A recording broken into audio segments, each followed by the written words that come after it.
Hey there, we are so thankful that you have made the choice to watch one of ACC's messages online. You know, as you are watching and diving into the truths that are being shared, we challenge you. You're sitting at your phone or your computer, hop on social media and be sure to use the hashtag YouBelongAtACC as God is teaching you different things during this message. But you know, we say you belong at ACC and we truly mean that, which means we would love to have you join us during one of our Sunday services at 8:30, 10 a.m. or 11:30 a.m. here at 710 Aquahart Road. So we would love to have you jump into this message, and we're believing God is going to do some awesome things in your life today.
Good morning.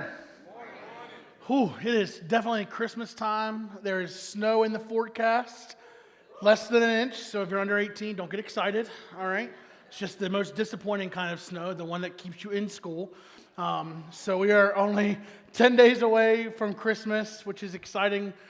I guess there's a lot happening, but I also know that sometimes Christmas isn't always a super exciting time of the year. And so I'm thankful that you guys are here. Thanks to all of you who are watching. My wife is watching right now, which is awesome. I love you. And I'm thankful for all of you that came out today and sat here with us this morning. I know that Christmas season comes quickly every year. And when it does, it can hit us in a really positive way. Or sometimes the Christmas season often can bring us down.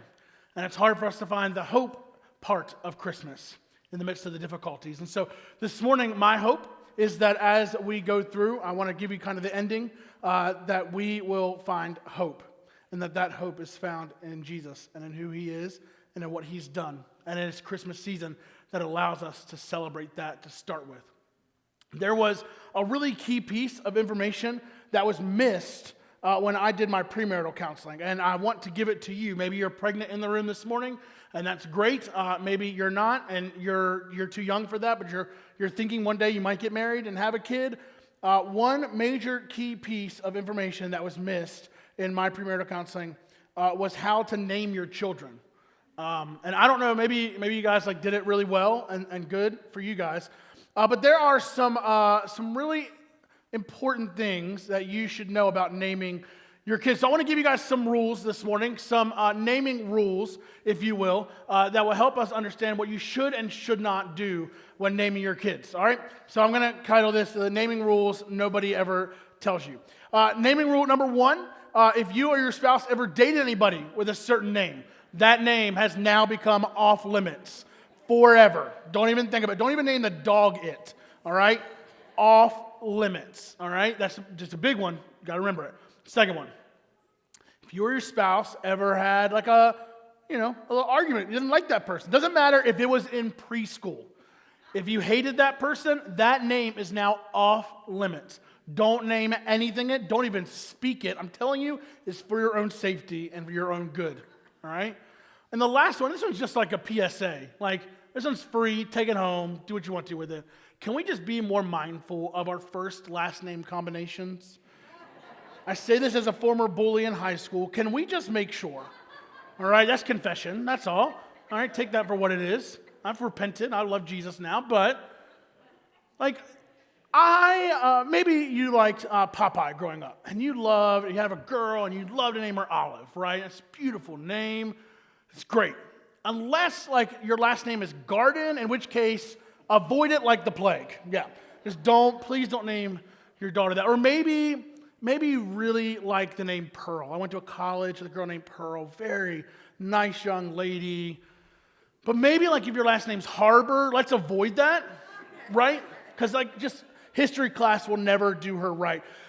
Or maybe like you're like, I want to be unique. Like you're one of those cool parents who are like, I'm going to name my kid something unique and special. And so you're like, all right, cool. I'm going to name my kid like a fruit, like my favorite fruit, like an apple or a cherry or something. And that's fine, assuming like the last name that you have is not Pie, in which case it's going to be really, like, let's just avoid it altogether. I think there's some important things. So here's the deal. Like, names matter. There are significance within each name. And so as we've been studying over the course of this series, we've been looking at the names that the Messiah, that Jesus was to be given. And the reason why we study those names is not just for fun, but because they matter. They carry meaning, they carry weight. And so we're going to talk this morning about Jesus as the everlasting Father. We've been looking through Isaiah chapter 9. So if you have a Bible, you're welcome to flip there. It'll be on the screen as well. If you don't have a Bible, grab the one in front of you and take it home. We would love for you to have one. You can flip open in your Bibles or on your phone. Wherever you read the Bible is fine. Isaiah chapter 9, verse 6 is where we're going to hang out for a little bit this morning. We're going to hang out a little bit around there.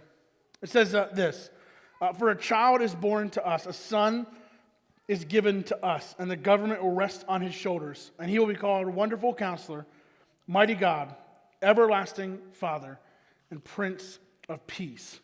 Now here's what I know. I know that as we talk this morning about Jesus as our everlasting Father, that Father doesn't always evoke positive emotions. Now for some of us, Father does. It evokes an emotion of like a shepherd or somebody who cares for us well and loves us well and was always there for us. Like a present, perfect Father, it feels like. But I also know for a lot of us in the room this morning, that's not the case. For a lot of us, we associate the term Father with negative characteristics, right? Like distant or absent or cruel or uncaring or unloving. And it would be remiss of us to paint the picture that everything is just happy-go-lucky when I know, standing in the room, that statistically speaking, many of us grew up with the negative and not the positive. And so I don't think there's any better of a reason why God in Isaiah 9 would use the term everlasting Father to define Jesus. Because if there's any term or adjective or noun that you would want to change in our culture right now, I think Father is it. I think we need to redeem what's been lost in that term. I want us to see that through a more positive light. I want us to stop looking through the lens of earthly things and begin to see the perfection that God is. And as we end today, my hope is that you will find your hope not in what your dad was or was not for you, but instead that you would find it in Jesus. Amen. And so, here's what I want to do. I want us to take some time this morning to recognize just something I think is really pressing for us. That everybody everywhere has a hole in their heart that's designed for a father. Now, whether you had a great dad or didn't, this is bottom truth. That everybody everywhere has a hole in their heart that's designed for a father. And so the reason why Isaiah uses this term is to help us understand that very principle. There's a great article written by a guy named Jonathan Edwards. Not, if you're a history major, not the preacher of old, not that Jonathan Edwards, but a younger 21st century Jonathan Edwards, who wrote an article about the difficulty that he has or had in calling God Father to start with. And so I want to read a quote just from the opening of his article, and this is what it says. It says, I was 25 years old before I could say the word Father while praying. Because of the kind of relationship or lack thereof that I had with my dad, it didn't roll off my tongue the way it did for many of my Christian friends. How could I come to God without fear when I had been scared to go home whenever dad was there? How could I understand God's love and faithfulness when dad left town because he loved something or someone more than me? How could God be a mighty fortress of protection when dad hit instead of hugged? And I think that's a very real reality for many of us in the room. Whether it was physical or not, whether it was just absent or not, nobody in this room is perfect. No dad in this room is perfect. It is not your cross to bear. You are not called to be perfect. But we do have one who is perfect. And the reason why God wrote this was to give us hope that even though things and people might fail us here, that there is hope in the future. But I understand this, that this perception of Father shapes the way that we perceive God the Father. And what I want to do today is help kind of dispel some of those myths, maybe create a new perspective for us on who God is and who He's called us to, how He's called us to love Him. And maybe at the end of the day, we would have find some way in our hearts to find forgiveness for those who might have wronged us, to find hope in the one who has saved us. And so, I want to spend some time doing that. Let me just tell you some research that I found this week. This is staggering. That substance abuse, lack of faith, mental health, and even problems at school at the very fundamental level with children are most always traced back to the relationship with the Father. Man, that's a heavy weight for us to carry, but it's one we ought to do gladly.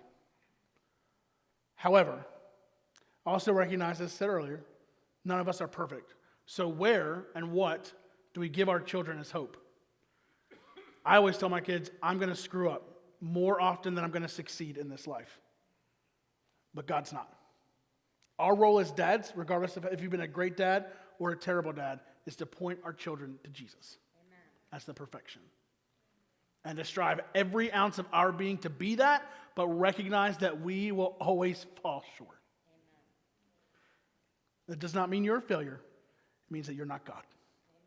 And He has called you to be more like Him every single day. So what I want to do with the time that we have this morning is to take some time, hopefully unpacking a little bit about who Jesus is called as our Father and why we call Him Father and why we have this opportunity to love Him like that. And then maybe at the end of the day, give us a little bit of hope for the holiday season as we kind of walk in to what could be a really difficult time. Is that fair? So let's take a look. First and foremost, I want to tell you guys this, that Jesus is proud of you. Jesus is proud of you. There's a really particular reason why I put this phrase in there. Because for some of us in the room, we grew up with parents who never told us that. Maybe you've never one time in your life had your dad or your mom tell you, I'm proud of you, you've done well. A book I read said this, that there are 3 things that every child needs to hear. I love you, I'm proud of you, and you're good at blank. Every child needs to hear those 3 phrases. I love you, I'm proud of you, and you are good at blank. And when they don't hear that, it creates this drive within them to kind of overachieve, to find that fulfillment and affirmation somewhere if it's not going to come from within in their own household. And so it creates a really negative situation across the board, and it creates this false perception of how God views you. It creates this perception to say, I'm not good enough, I'm not smart enough, I don't know enough. If I was more like that Christian, then God would love me more. And it creates this false idea and false concept of who God is and what He's called us to be.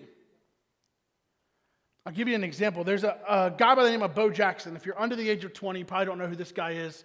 If you're over the age of 20, you know that he was hands down the greatest athlete of a generation.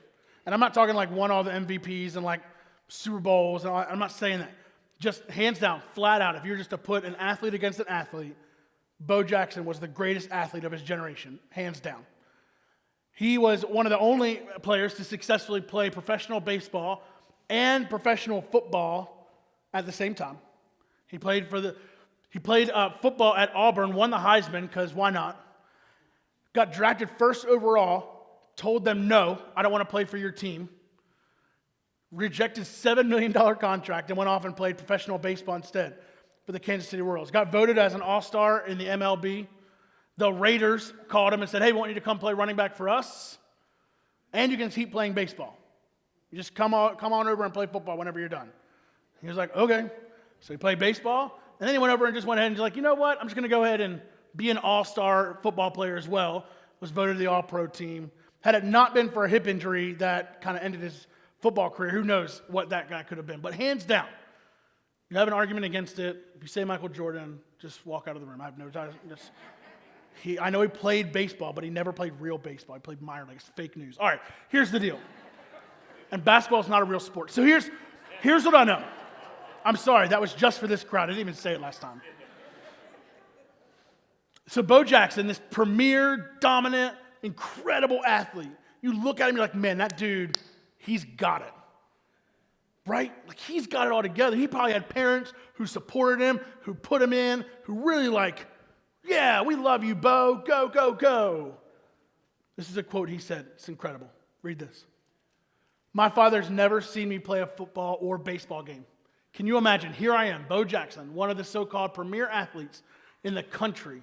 And I'm sitting in the locker room and envying every one of my teammates whose dad would come in and talk, have a drink with them after the game. I never experienced that. Hands down, one of the greatest athletes of all time. And not one time did his dad ever come to a game, ever spend time with him. And all these guys in the room are looking at that guy going, I want to be that dude. Look at him. Look at him run. Look at him play. That dude's insane. I want to be that dude. And the whole time he's looking back at him going, nope, I want to be you. I want to be able to sit with my dad and have that conversation. And I don't get to. Another great theological, it's a great Christmas movie, talks about the baby Jesus a whole lot. I think it's really incredible. It's a movie by the name of Talladega Nights. If you guys are familiar with that Christmas classic. It's the story of Ricky Bobby.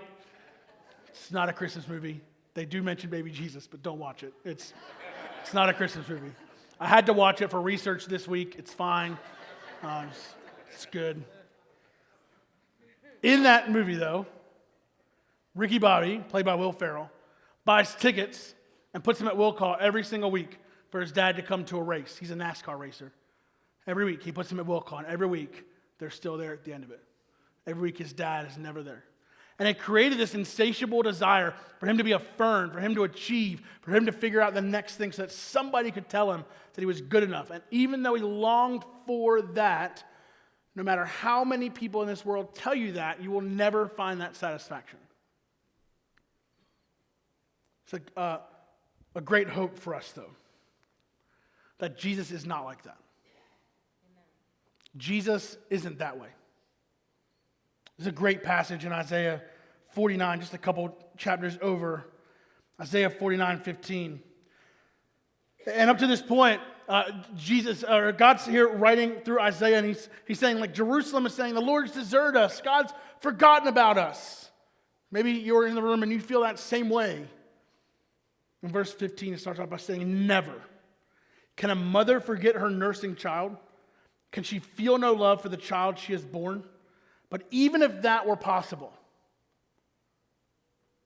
I would not forget you.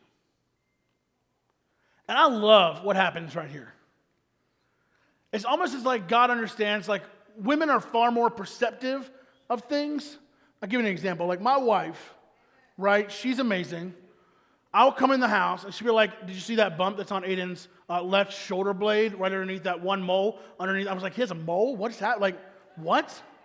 She's like, yeah, I don't know, maybe we should go to the doctor, right? Or it's like, hey, did you see that rash underneath the left knee behind the pant leg, underneath the knee brace that I already put on there? I'm like, wait, why are we wearing a knee brace? What's happening? Like, that's my wife, right? I think that's a lot of moms, if we're honest about it. I think it's like you have a kid and like it turns on, and you're all of a sudden like this, like uber perceptive, like can see everything, know everything. I don't know. I don't get it. I don't have it. Maybe as a dad, you've got it. Good for you. God's blessed you with that today. I didn't. Yeah. Anyways, I think God like flips the script here for a second. He's like, even like the most love-stricken, attentive mother, I love you more than that. Like, even can a mother forget her child? Like a nursing mother? Like, that'd be weird if she did. But could you imagine if she did, or if she just didn't feel any love? Even if it could happen, I can't. I can't do that. Because I'm perfect. Because I'm not like your mother or your father. I am perfect. There's a great misnomer that somehow, as parents, that we had to have it all together. That we had to be perfect. That we have to know everything and do everything. I just feel like I have to give you like a piece of advice. Like as one struggling parent to another. Just be crazy about your kids and tell them it. Tell them how incredible they are. Tell them how much you love them. Tell them how important and special they are to you. This great passage in Isaiah 43, just a couple of chapters before. Up to this point, God's kind of been telling you, like, I freed you from all of these things. Remember all those people who were coming after you, and I stopped them? And in verse 4 of Isaiah 43, he says this, others were given in exchange for you. I traded their lives for yours. And then don't miss this, because you are precious to me. You are honored, and I love you. Whew.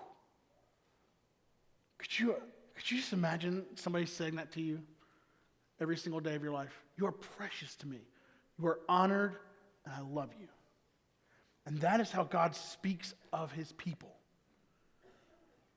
That is how God speaks of us. I had this great mentor tell me this. Because it's really hard as a pastor to not be a pastor to your kids. Like to just come home and be like, all right, buddy. Bible says you're not supposed to do that. I got a message for that. Open up your Bible, buddy. We're going to read. Right? I don't parent my kids that way. If I stay calm, we're winning that day, all right? Just full disclosure, all right? Here's the thing. The guy told me this, that your kids don't need a pastor. They need a dad. Pastors have this innate ability, like I am right now, to kind of split where we're going wrong, show us where we're going right, and kind of challenge us to keep on going forward. But your kids just need to know that they have a cheerleader in their corner. That there's somebody there for them. They don't need to know all the ways to correct all their mistakes all the time. Sometimes it's good just to go, you're precious. You're honored. I love you. So Jesus is proud of you. I found this to be true in my life at least. That the quality of the relationship, not the amount of what I teach, is what my kids crave the most. The quality of relationship. Not how much you taught them. Look, it is very rare that I can look at you and say, I remember the day that my dad taught me how to measure a piece of wood. It was amazing. We pulled out a tape measure. I remember we were counting. It was fascinating. I'm glad he taught me how to measure a piece of wood. I am better because of that. Right? I can tell you that my dad and I spent time building things together. That my dad and I spent time learning things as we went. But for him, it was never about the amount of what he could teach me. It was always about the time that he could spend with me. That's it. The quality of the relationship, not the amount of time, not the amount of stuff you teach, is what we crave the most. From a spiritual perspective, that's why I often say, like, if you read your whole Bible every day and you pray every single day for 16 hours, and that's great. But that's not what God's desiring of you. He's desiring a relationship, not a list of check boxes. He wants this right here. Come, talk to me. Tell me what's going on. Secondly, I would say that not only is Jesus proud of you, that Jesus is always present. Jesus is always present. This is one of the most heartbreaking pieces today, that 40% or more of kids in this country grow up in fatherless homes. Now, we know that statistic is higher in certain areas and lower in certain areas, but on average, 40% of kids, which means in this room alone, 2 out of 5 of you grew up in fatherless homes. So in a room of 200, you can do the math. I can't do the math. Just put it in your calculator. I said that as I was going, I don't know what that is. Yeah. It's fine. You get the point. Here's the fun part, though. That even if we grew up in homes where dad wasn't there, where dad wasn't around, that Jesus is always going to be there. And the thing that I love is that God isn't right in Isaiah 9, wonderful counselor, mighty God, Father, Prince of Peace. Does he? He writes wonderful counselor, mighty God, everlasting Father, Prince of Peace. You can do some deep research into the word everlasting, and it just means no beginning and no end. Always. Eternal. This is the God that we get. But what is true is that people who have absent fathers often have this innate sense of sadness and feeling of aloneness, and oftentimes feel like every good thing that's given to them will immediately turn bad, that there's not hope in their lives. This manifests itself through a sense of anger often, especially within the male generation, and that anger can often turn to violence. Because what happens is they try to define masculinity based on what they see in culture, not based on what is true. So if you look at culture, like I'm going to find a superhero, I'm going to find somebody to mimic my life off of, and I'm going to be like that, rather than being like a genuine male that you're supposed to. It creates this really skewed perspective as to what manhood is supposed to look like. Because nobody's ever teaching them what to do. I'm thankful growing up that my dad and I used to wrestle on the hardwood floor, and it hurt like crazy because my dad was always bigger than me. I think that's like a gift that dads have. Like you just get to beat up your children like in a very healthy way, not in an unhealthy way. We would wrestle on the floor, but the cool thing was in those moments, like those were moments of teaching. Like when I went too far, when he went too far, when something happened, he was like, hey, look, this is why we don't do this, and this is why this happens. This is why we respect women this way. This is why we don't do this. Like those moments didn't happen when he sat down with his book and went, okay, son, it's time to teach you manhood. Right? Like that's not how that works. Like my dad taught me how to tie a tie. Like all those things didn't happen because he was like, all right, you are now 9 years old. It is time for you to learn to tie a tie. Like those things that's not normal, right? Maybe you read a website and that's what it told you to do, but that's not normal, right? Dads teach like on the fly. They're like, oh boy, that was stupid. Come here. Okay. All right, come here. Let me tell you why that girl's not calling you back, all right? I just read your text message. Bad idea. Yeah, whatever nope. You used the wrong name, son. Like I don't even know who you're talking to. The cool thing for us, though, is that Jesus isn't like that. Like Jesus isn't kind of present. He's not absent. He's not distant. He is always present. There's a great passage in Deuteronomy 31. I love this passage. If you haven't memorized a passage of Scripture before, can I just encourage you to memorize this one? It's so good. Deuteronomy 31:6, it says this, so be strong and courageous. Do not be afraid. Do not panic before them. For the Lord your God will personally go ahead of you. And here it is, ready? He will, and I changed the word here, I'm going to tell you why, never fail you, nor abandon you. Now, if you're reading out of the NLT, it probably says neither. If you're reading out of somewhere else, it could say nor or not or whatever. Here's why I changed that word to never. I did a really deep Hebrew study on this word, lo. It's a Hebrew word, L-O, just lo. Guess what it means? Never. Never ever. Not going to happen. No way. Impossible. It is literally impossible for God to fail you or to abandon you. How incredible is that?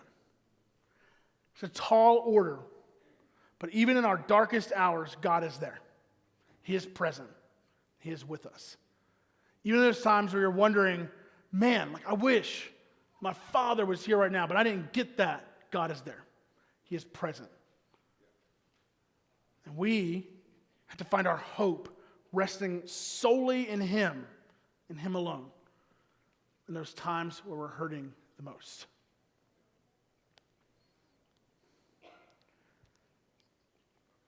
The last thing I want to say is this, that Jesus is the Father you've always craved. Jesus is the Father you've always craved. Whether you had a great dad And your memories of him are fond and precious, and you hold on to them. I know many in the room that have a great dad. Or you had a terrible dad, and you wish you had less memories. Either way, nobody is perfect, right? Even the best dad we all know is going to pass away. So how do we fill the hole, the void, the gap that is that? We recognize that our fatherly love, his fatherly love, if you had a great dad, that love came straight from God. And guess what? That source is still there. It's up to us to tap into it.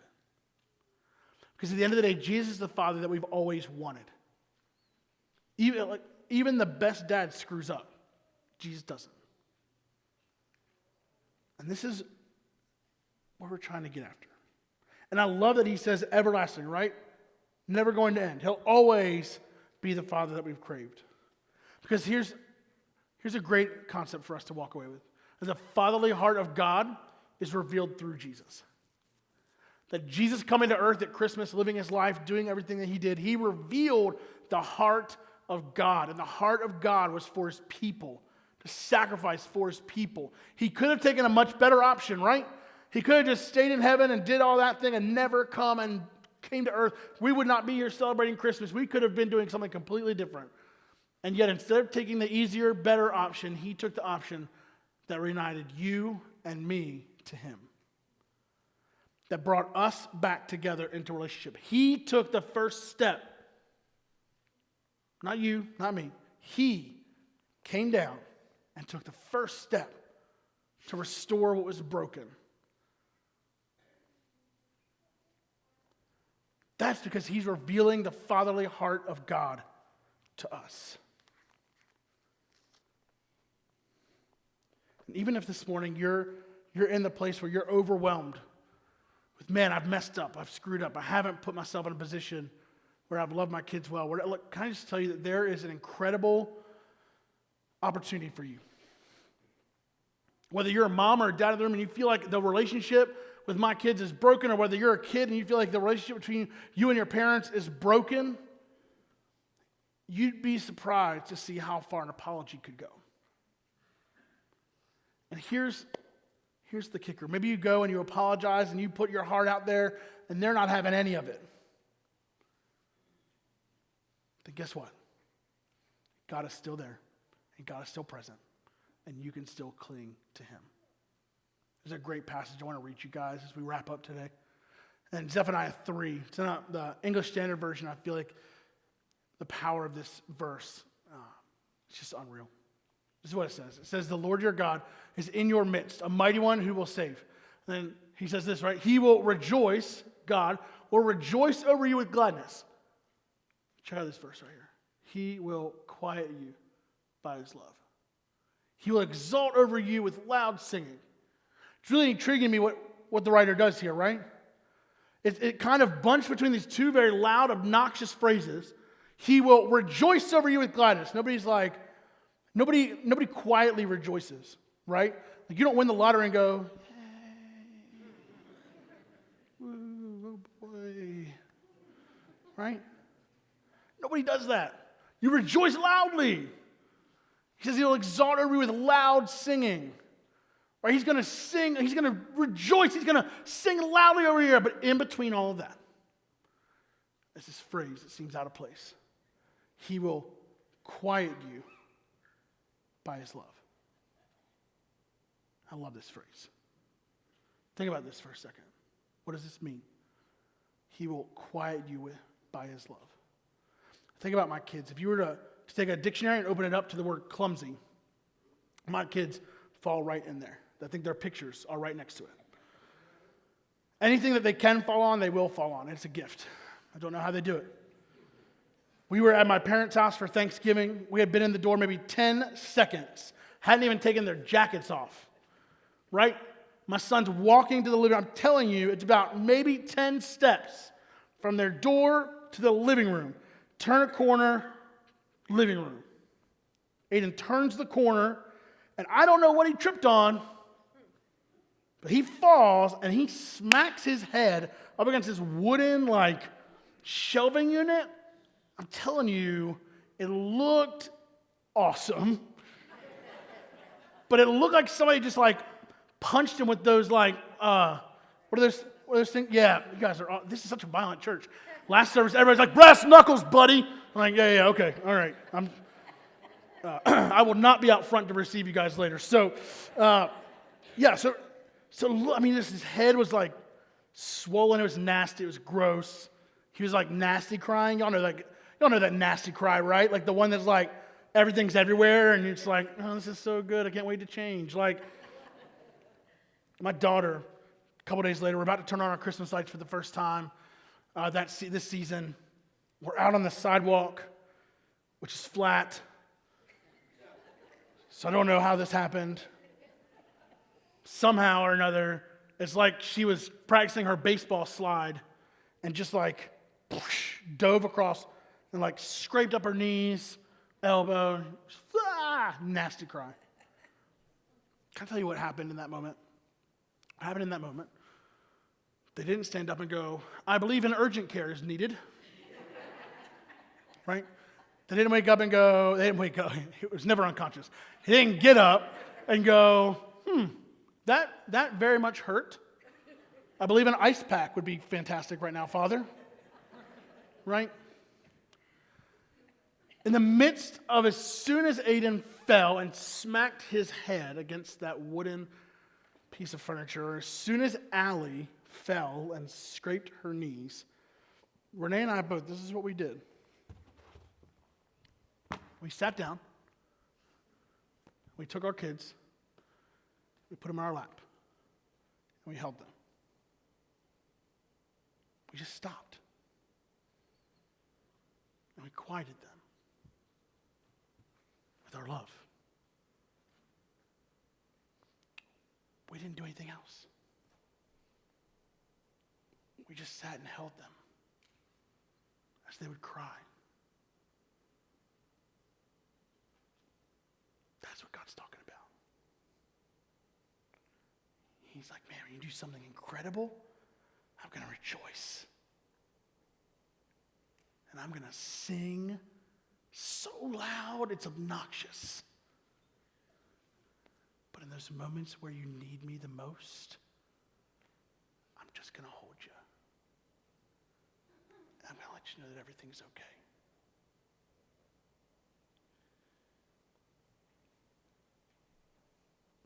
That's why when I look at it from the perspective of God, I don't see God as my earthly father.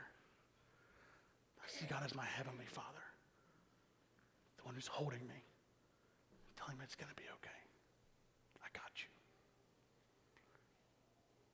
This passage is powerful. So what do we do with that?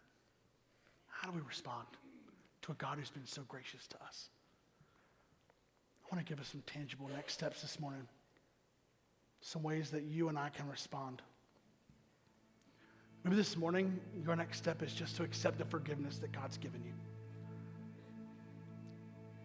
I think about my kids, and we taught our kids the difference between grace and mercy. You know, mercy is like, I'm going to forgive you even though you don't deserve it and all that kind of stuff. And it's kind of reducing the punishment that's deserved for you. So whenever a punishment comes to Aiden, he's always like, mercy, mercy, mercy. And sometimes I grant that, and a lot of times I don't. We have a God who is merciful to us. He looks at you and he looks at me. He says, regardless of what you've done, my love covered it. Regardless of where you've been, regardless of what you're going through, my love covers it. This morning, the question is whether or not you're going to accept that forgiveness or not. Maybe you don't think you're worthy of it. That's the second thing. Maybe today you need to accept the perspective of God. You need to accept the way that He is seeing you, not the way that you are seeing you. My kids mess up all the time. It is unruly how much they make mistakes. But my view of my children never changes. I've told Aiden, it does not matter where you go, how far you try to get away from me, I will always hunt you down You are my blood. You have my DNA. It doesn't matter if you disown me. I will always be your father. I have to tell him this multiple times a week. That's why I have it memorized. The fact is, it doesn't matter where you've been or what you've done. God's perspective of you is child, is loved, is accepted, is proud.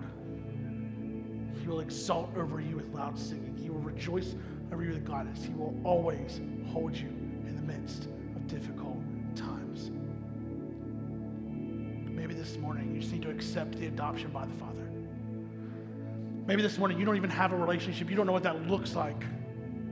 You don't know where to go from here. And I just want to invite you this morning, in the midst of this Christmas season, to recognize that the Father wants a relationship with you. That Jesus came to this earth for the sole purpose of having a relationship with you. And today maybe you need to look through the lens that he sees you. You need to accept the forgiveness that he's given you. And you need to begin a relationship with him today. Our hope here at ACC is that we are transformed and released by the love of Jesus, an everlasting love as our everlasting Father.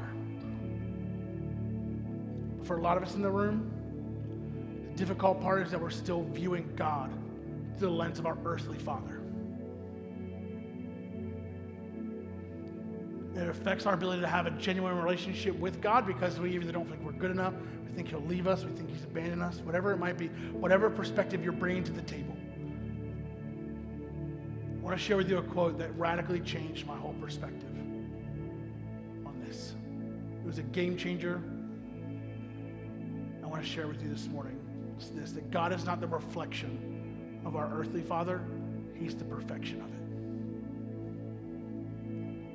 He's not a reflection of the good or the bad that your dad ever was to you. He is the perfection of it. He is perfect. He is good. He loves you. My father, at 20 years old, sat down and told me, man, I'm sorry.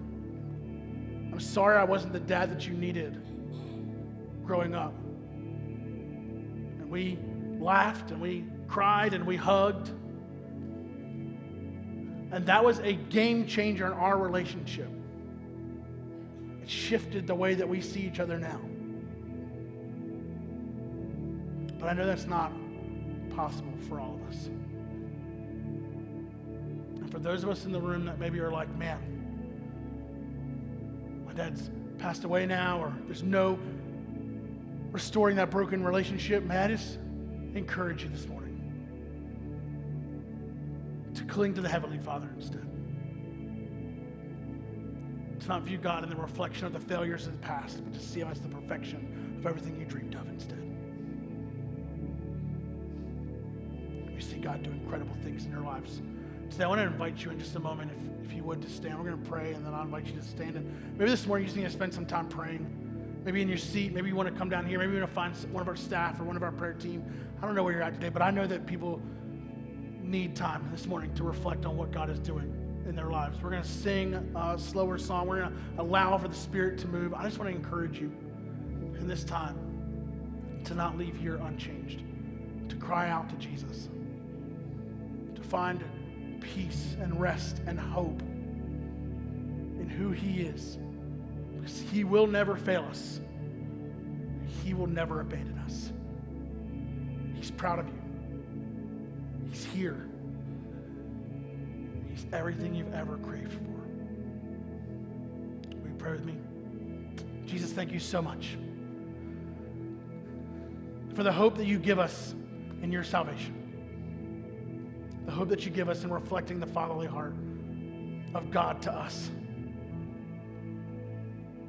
And God, I know for so many in this room, the term Father doesn't endear good, positive terms. For those this morning, God, I pray that you would find hope. Give them hope in who you are, and who you are alone.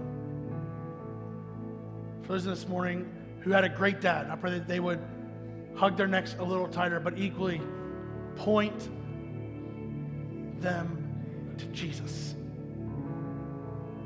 Because God, I know as a dad myself, I'm not perfect. And I pray that my kids see Jesus before they see me. Because I know that you are perfect. You are good. God, we're so thankful for what you've done and what you're going to do in this place this morning. We claim it all in your name. Amen. I want to invite you to stand. We're going to sing. If you need to respond, if you need to come, you need to pray, you need to find a staff member, you need to find somebody, please do that. Will you sing with us? Well, we are so thankful for the truth that was shared in this message today. Please know that we as a staff and as a church are praying that what you have learned today, the truths that God has put deep down into your heart, will manifest themselves and grow themselves into something amazing. And as always, you can experience that with other believers, other people who are walking this walk of faith at ACC on a Sunday morning at 8:30, 10 a.m., or 11:30 a.m. As a reminder, please remember, you belong at ACC.